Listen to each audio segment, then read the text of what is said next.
Today we're looking at a question about Philip of Macedon, the father of Alexander the Great. Now, I've obviously written about the two of them in a joint biography a few years back, and when I did that I wouldn't have been keen on doing a biography just of Alexander the Great, because there are plenty of them out there and it's fine, but you're saying more that's new.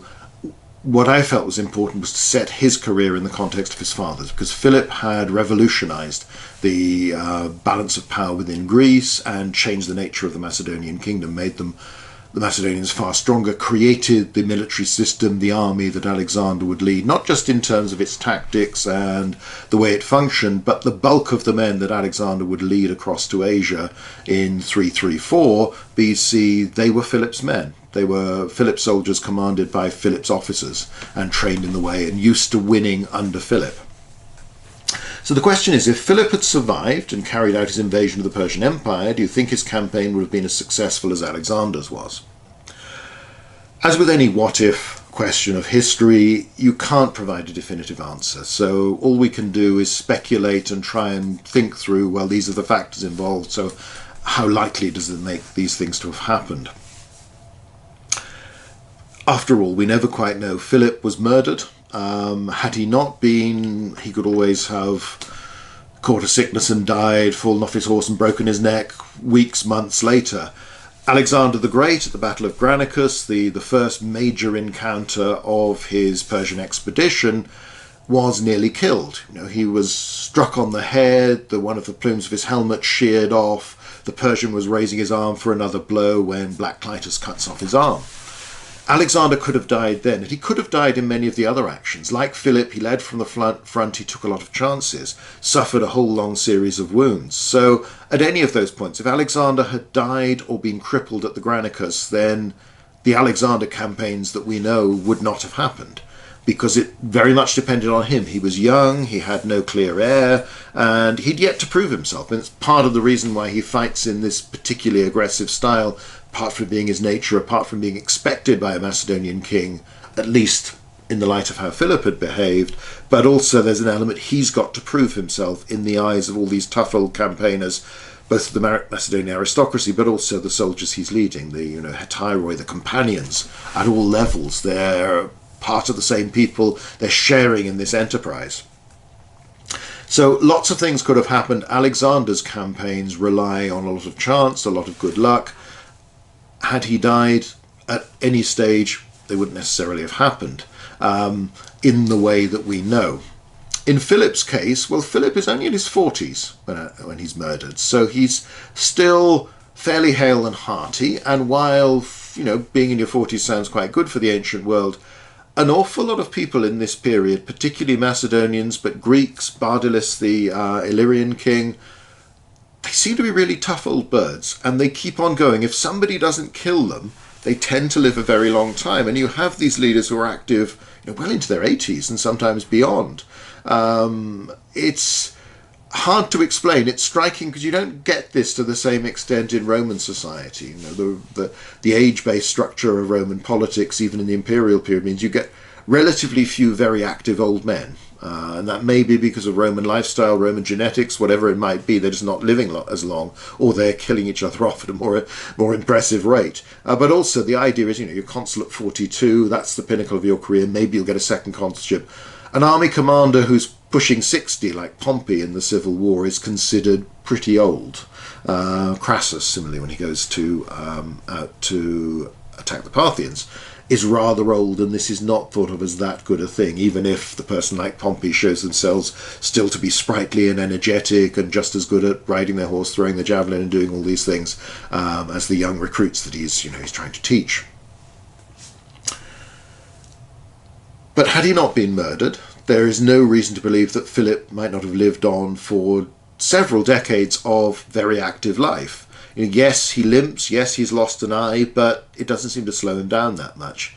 Any more than even after Alexander being shot through the chest on the beginning of the withdrawal from India, he does seem to recover from this. He's capable of going through the Gedrossian desert, he's planning his new campaigns. The old idea you sometimes had that he was essentially a cripple after this just isn't borne out by the sources. Philip's proved himself to be an exceptionally able commander, and the army that Alexander leads is Philip's army. So there's no reason to believe that Philip couldn't have taken as strong an army, as good an army, because effectively it's the same army. He has proved himself to be a highly skilled military commander. I think people get a little bit too carried away about this idea of the tactics the Macedonian army uses and sort of trying to see them all as basically fitting this template of, companions on the right, edge to the right, advance to the right, phalanx in the middle, other cavalry, Thessalians and the like covering the left, and we sort of stretch the enemy till there's a gap and then we hammer home through the gap. Aspects of Granicus, Issus and Gaugamela are like that. There's no real evidence that Chaeronea was like that at all, and but there's no reason to believe that Philip couldn't have done these things as well as Alexander. And Philip's men were very highly motivated. He'd been leading them to victory after victory for 20-odd years. And we know it's Alexander the Great. We think of him as the great hero. He's the sort of the ideal of almost the Western hero, this sort of youthful, rather wistful-looking figure who's incredibly good at fighting and rather ferocious and pretty brutal. But again, that's partly because he's got to prove himself. He's got to live up to this, and then he's got to try and outdo his father. So I think Philip was perfectly capable of waging these campaigns and winning these battles, as Alexander did. As time went on, he may have been less fit, less energetic than the younger Alexander. Alexander has this restless energy that you feel comes from being this sort of this... one scholar used to put it as testosterone-fueled young thug.